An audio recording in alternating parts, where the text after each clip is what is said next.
ሰላም እንዴት ናችሁ? ዛሬ እንግዲህ ስለ ኔስካፌ በየጊዜው መጠጣት ያለውን ጉዳት እናያለን ማለት ነው። ያው በስደት ዓለም የሚኖሩ እህት ወንድሞቻችን ኔስካፌ ላይ ያላቸው አቋም ኃይለኛ ነው ይታወቃል። ለምን እንደምታውቁት ብዙ ጊዜ በጠዋት ስለሆነ በስራ የምንነሳው ያው ኔስካፌ በብዛት ይጠጣል እና ጉዳት አለው ወይ የሚለውን አብረን እናያለን ማለት ነው። ኔስካፌ በየቀኑ አብዝቶ መጠጣት አዎንታዊ የሆነ አሉታዊ ጉዳቶች አሉት ማለት ነው። ሁለቱም ጉዳቶች አሉት። በዋናነት ጉዳት የሚያመጣው መጠኑ ከፍ ሲልና በስኳር ወይም በወተት አብዝቶ ሲዘጋጅ ነው ማለት ነው። ስለሆነም ሊከተሉ የሚችሉ ጉዳቶችን ስናይ አክሊራማይድ የቡና አክሊራማይድ የሚባል ጉዳቶች አንድ ነው። ቁጥር አንድን ነው የምናየው ነው። ቡና በወትሮ የቡና ፍሬ የበለጠ አክሪላማይድ የተባለ ኬሚካል ይዞታል ማለት ነው። ይህም ኬሚካል ቡና ሲቆላ የሚፈጠረው ሲሆን እጅግ በጣም በአስደናቂ መጠን ካልተወሰደ በስተቀር ጉዳቱ ዝቅተኛ ቢሆን አብዝቶ መጠጣት ግን አይመከርም ማለት ነው። የእንቅልፍ ማጣትና ጭንቀት በውስጡ ያለው ካፊን ከፍተኛ በመሆኑ በየጊዜው አብዝቶ መጠጣት የእንቅልፍ መዛባት፣ የልብ ምት መጨመርና የጭንቀት ስሜት ያመጣል ማለት ነው። የጨጓራ ህመም ጨጓራ ላይ አሲድ እንዲበዛ በማድረግ የጨጓራ ማቃጠል ወይም ህመም ሊቀሰቀስ ይችላል ማለት ነው። የስኳርና የክብደት መጨመር ኔስካፌ ሲዘጋጅ አብዛኛውን ጊዜ 3 in 1 ከሆነ ከፍተኛ የስኳርና የክሬም መጠን ስለሚኖረው ለክብደትና ለስኳር በሽታ ተጋላጭነት ይጨምራል ማለት ነው። ጥቅሞቹ በመጠነኛ ሁኔታ ሲጣኑ የአንጎል ንቃትና ትኩረት የመጨመር ኃይል አለው። በውስጡ የጸረ ኦክሲዳንት ይዘት አለው ማለት ነው። ከፍተኛ በመሆኑ ሴሎች ከጉዳት ይከላከላል ማለት ነው። የመንፈስ ጭንቀትን ለመቀነስና ሜታቦሊዝም የምግብ መፈጨት ለማፋጠን ይረዳል ማለት ነው። ጤናማ አጠቃቀም በመጠኑ በቀን 2 እስከ 3 ሲኒ ወይም 300 ወይም 400 ሚሊግራም ካፌን በላይ አለመጠጣት። አብዝቶ አዘገጃጀት ጥቁር ቡናው ወይም ብላክ ኮፊ መጠቀም እና የስኳር ወይም የክሬም መጠንን መቀነስ። ሰዓት ወደ እንቅልፍ ከመሄዶ ከ6 ሰዓት በፊት መጠጣቱን ማቆም ማለት ነው። የጨጓራ ህመም፣ የደም ግፊት ወይም የእንቅልፍ ችግር ካለብዎ መጠኑን መቀነስ ወይም መተው ይመረጣል። ስለ ኔስካፌ እና በአጠቃላይ ስለ ኢንስታንት ቡና ወይም ኔስካፌ ኢንስታንት ኮፊ ተጨማሪ አስፈላጊ ነጥቦች ስናይ ማለት ነው። የሰውነት ማዕድናትን የመቀነስ ሁኔታ በካልሲየም እና በብረት የበለጸጉ ብስለቱ ማለት ነው። ቡና ከምግብ ጋራ ወይም ወዲያውኑ ከተበላ በኋላ ሲጠጣ ሰውነቶ ከምግብ ማግኘት ከሚገባው ንብረት እና የካልሲየም ማዕድን ካልሲየም ማዕድን ስብጥር ነው የሚባለው ስብጥር እንዳይደረግ እንቅፋት ያደርጋል ማለት ነው። በተለይም የደም ማነስ ችግር ካላለባቸው ሰዎች የባሰ ሊጎዳቸው ይችላል። እና የውሃ መጠን መቀነስ ወይም ዲሃይድሬሽን ማለት ነው። ካፊን ሽንት አፋጣኝ በሆኑ አብዝቶ የሚጠጡ ከሆነ የሰውነት የውሃ መጠን ሊቀንስ ይችላል። ስለዚህ የቡና ጎን ለጎን በቂ ውሃ መጠጣት አስፈላጊ ነው ማለት ነው። እና የሰውነት ወይም ሆርሞን የደም ግፊት ላይ ያለው ተጽዕኖን ስናይ ደግሞ የኮርቲሶል ሆርሞን መጨመር ጠዋት በባዶ ሆድ ኔስካፌ መጠጣት የኮርቲሶል ሆርሞን መጨመር እንዲረዳ ያደርጋል።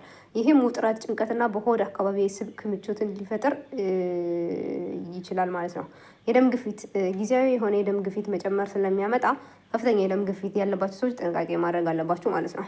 ኔስካፌ 3 in 1 ቅልቅል ጥንቃቄ በጥቅል የሚመጡ ስር የሆኑ ዋና ኔስካፌዎች አብዛኛውን ጊዜ እውነተኛ ወተት ሳይሆን ነንድ ድራይ ክሬሚ የተሰራ ነው ማለት ነው። ከፍተኛ ስኳር ይይዛሉ ማለት ነው። እነዚህም በየቀኑ መጠጣት የኮሌስትሮል መጨመር፣ የልብ ህመም እና ለክብደት መጨመር ዋና መንስኤ ይሆናል ማለት ነው።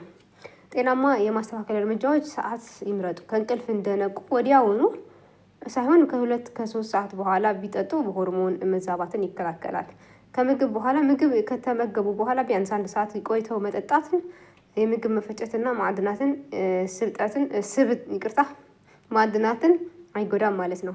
አማራጭ ኔስካፌን ሙሉ በሙሉ ከመተው ይልቅ አንዳንዴ በሻይ ወይ ግሪንቲ ምናምን እየቀላቀሉ መጠጣት ጥሩ ነው። የኢትዮጵያ ቡና መተካት ይቻላል ማለት ነው። ስለ ኔስካፌ መጠጣት የተጨማሪ ልዩ ጥንቃቄዎች ስናይ ደግሞ ረዥም ጊዜ የሱስ ወይም ደግሞ ዲፕሬሽን ሁኔታ የካፌን ለመደባ ማለት ነው።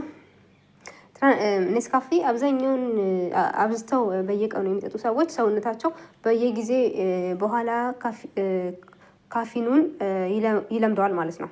ስለሆነም በመሆኑም ያንን የቀደም ንቃተ ህሊና ወይም ንቁነቱን ለማግኘት መጠጣት አማራጭ ያደርጋል ማለት ነው።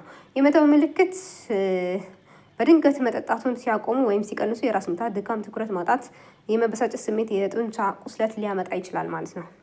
በጨጓራና በአንጀት ጤና ላይ ያለው ተጽዕኖ አሲድ መጠን መጨመር። ኔስካፌ ጨጓራ አሲድ እንዲጨምር ስለሚያደርግ የላይኛው ምግብ ማለፊያ ቧንቧ ማቃጠል፣ ምቾት ማጣት ይፈጥራል ማለት ነው። የአንጀት እንቅስቃሴ መዛባት አንዳንድ ሰዎች ላይ አንጀት እንዲነቃቃ በማድረግ የማስመጥ ሁኔታ ሊፈጥር ይችላል። በተቃራኒው ደግሞ አብዝቶ መጠጣት የውሃ እጥረት በማምጣት ለሆድ ድርቀት ሊዳርግ ይችላል ማለት ነው። የልብ ምትና የአጥንት ጤና። የልብ ምት መዛባት ካፌን የልብ ምት የመጨመርና ያልተስተካከለ የልብ ምት የመፍጠር እድል አለው ማለት ነው። የአጥንት መልካም በጣም ከፍተኛ መጠን ያለው ካፌን በየቀኑ መጠጣት ስለሚጨምር ረዥም ጊዜ አጥንት መሳሳት ስጋት ሊጨምር ይችላል ማለት ነው። ተጨማሪ ጥንቃቄዎች በባዶ ሆድ አለመጠጣት። ጠዋት እንደነቁ ወዲያውኑ ቡና መጠጣት የጨጓራን ግድግዳ ስለሚጎዳ የኮሌስትሮል ስለሚጨምር ቢያንስ ቀላል ቁርስ ከተበላ በኋላ ቢደረግ ጥሩ ነው፣ ቢጠጣ ማለት ነው። የውሃ መጠን መጠጣት ስናይ ደግሞ ለሚጠጡ ሰዎች ኔስካፌ ለሚጠጡ ሰዎች ተጨማሪ 1 ብርጭቆ ውሃ አጠገብ አስቀምጣችሁ ከጠጣችሁ በኋላ ጓ አድርጋችሁ 1 ብርጭቆ ውሃ መጠጣት አለባችሁ ማለት ነው። ዲካፍ መጠቀም ወይም ደግሞ የቡናው ሩጫ እና ጣዕም ብቻ ስለሚፈልጉ ከሆነ ካፊን የሌለውን መምረጥ ካፊን የሚያመጣባቸውን የጎንዮሽ ጉዳቶች ይቀንሳል ማለት ነው። ስለ ኔስካፌና ካፊን አጠቃቀም ተጨማሪ ጥንቃቄዎች ስናይ ደግሞ የተወሰኑ የሰዎች ስብስብ እና የጤና ሁኔታ፣ እርግዝናና ጡት ማጥባት፣ ነፍሰ ጡር የሆኑ ወይም ጡት የሚያጠቡ እናቶች ካፊን መጠናቸውን መቀነስ አለባቸው። ለምሳሌ በቀን 200 ሚሊግራም በግምት 1-2 ሲኒ ማሳለፍ የለባቸውም። ከፍተኛ ካፌን የፅንስ እድገት ሊጎዳ ወይም እንቅልፍ እና ፅንስ ክብደት ላይ ተጽዕኖ ሊያደርስ ስለሚችል እርጉዝ ሆናችሁ መጠጣት የለባችሁም። እንዲሁም ጡት እያጠባችሁ ከሆነ መጠጣት የለባችሁም ማለት ነው። የጭንቀት ችግር ያለባቸው ኔስካፌ ማዕከላዊ ነርቭ ስርዓት ስለሚያነቃቃ የጭንቀት ወይም የፍርሃት ስሜትን የሚያባዛባቸው ሰዎች ላይ ስሜታዊ አብዝቶ ሊቀንስ ይችላል ማለት ነው። የጉበትና የኩላሊት ጤና ካፊን በጉበት አማካኝነት ስለሚፈጭ የጉበት ህመም ያለባቸው ሰዎች ካፊን ከሰውነታቸው ለማስወገድ ረዥም ጊዜ ይወስድባቸዋል። ኔስካፌ ከመድኃኒቶች ጋር ያለው ግንኙነት የታይሮይድ መድኃኒቶች ቡና ከተወሰደ በኋላ ወዲያውኑ የታይሮይድ መድኃኒት ለምሳሌ መድኃኒቱ መውሰድ የመመገብ ሰውነት የመመገብ እድሉ ይቀንሳል ማለት ነው። የአስማና የህመም ማስታገሻዎች ስናይ አንዳንድ የአስቲክ መድኃኒቶች እና ህመም ማስታገሻዎች ካፊን ጋራ ሲወሰዱ የልብ ምት እንዲፋጠንና የነርቭ መጋቢነት እንዲጨምር ያደርጋል ማለት ነው። የብረት ሰፕሊመንት እንክብሎች ኔስካፌ ጋር አብዝቶ አብሮ ስለተወሰደ ከመድኃኒቱ አንጀት ውስጥ አይቀመጥም። ገባችሁ? ቀስ በቀስ የመቀነስና የሆነ በጣም ሱሰኛ ከሆናችሁ ማለት ነው ዲካፌን አልባ የቡና ጣዕም እያገኙ የካፌን ጎንዮሽን ይከላከላል። ዲካፌን አልባ የሆኑ ካፌዎችን መጠቀም፣ ዝንጅብልና ሎሚ ሻይ መጠጣት፣ ግሪንቲ መጠጣት፣ እንዲሁም ቺኮሪ ሩት ኮፊ መጠጣት አለ አይደለ? ሱስ ካለባችሁ ማለት ነው። ስለዚህ ማስጠንቀቂያ ስናይ ደግሞ ኔስካፌ ሙሉ ለሙሉ ማቆም አስፈላጊ ባይሆንም በቀን 1-2 ሲኒ መጠጣት ጥሩ ነው። ከዛ በላይ ግን አታሳልፉ ማለት ነው። ስለ ኔስካፌና በአጠቃላይ ስለ ካፌን አጠቃቀም ተጨማሪ ጥልቅ ስናይ ደግሞ በእንቅልፍ ጥራት ላይ ያለው ድብቅ ተጽዕኖውን ስናይ ሆርሞን መታገድ ካፌን አንጎል ውስጥ የሚገኘውንና ድካም እንዲሰማን የሚያደርጉ አዲኖሲን የተባለ አሲድን መቀበያ ቦታዎችን ይዘጋል። ቡናው ሲያልፍ ግን በአንድ ጊዜ ከፍተኛ ድካም ይሰማል ማለት ነው። የጥልቅ እንቅልፍ መቀነስ ከፍተኛ 6-8 ሰዓት ኔስካፌ መጠጥ ቢጠጡ እንቅልፍ ቢወስዶ እንኳን ሰውነቱ በበቂ ሁኔታ አያርፍም ማለት ነው። በአእምሮና ትኩረት ላይ ያለው ተጽዕኖ የዲፓሚን መጠን መጨመር ካፊን በደስታና ተነሳሽነት የሚሰጠውን ዲፓሚን ጊዜያዊ በሆነ መልኩ ስለሚጨምር የአእምሮ ደስተኛ ያደርገዋል። ነገር ግን አብዝተው የሚጠጡ ከሆነ አእምሮ ያንን ደስታ ያጣል ማለት ነው። የአእምሮ ድካምና ጭንቀት መበታተን በከፍተኛ መጠን ሲወሰድ ንቁነቱን ከመስጠት ይልቅ ትኩረት የመሰብሰብ አቅምን ያበላሻል። ድንገት መደናገጥ ያመጣል። ኔስካፌን ለመቀነስ ወይም ለማቆም የሚረዱ ደረጃዎች መጠኑን ደረጃ መቀነስ፣ በአንድ ጊዜ ሙሉ በሙሉ ማቆም ከፍተኛ የራስ ምታት ስለሚያመጣ በየቀኑ የሚጠጡትን የሲኒ መጠን በየሳምንቱ አነስ እያደረጉ መጠጣት ማለት ነው። የውሃ ጋር መቀላቀል አነስተኛ ኔስካፌ መጠንን በማድረግ ብዙ ውሃ አብሮ መጠጣት ማለት ነው። በቂ እንቅልፍ ማግኘት ለንቁ ኔስካፌና ከመጠቀም ይልቅ የተስተካከለ 7-8 ሰዓት እንቅልፍ መተኛት፣ የተፈጥሮ ብርሃን መጠቀም፣ ጠዋት እንደነቁ የቡና ይልቅ ፀሐይ ብርሃንና 10-15 ደቂቃ ፀሐይ ላይ መውጣት ማለት ነው።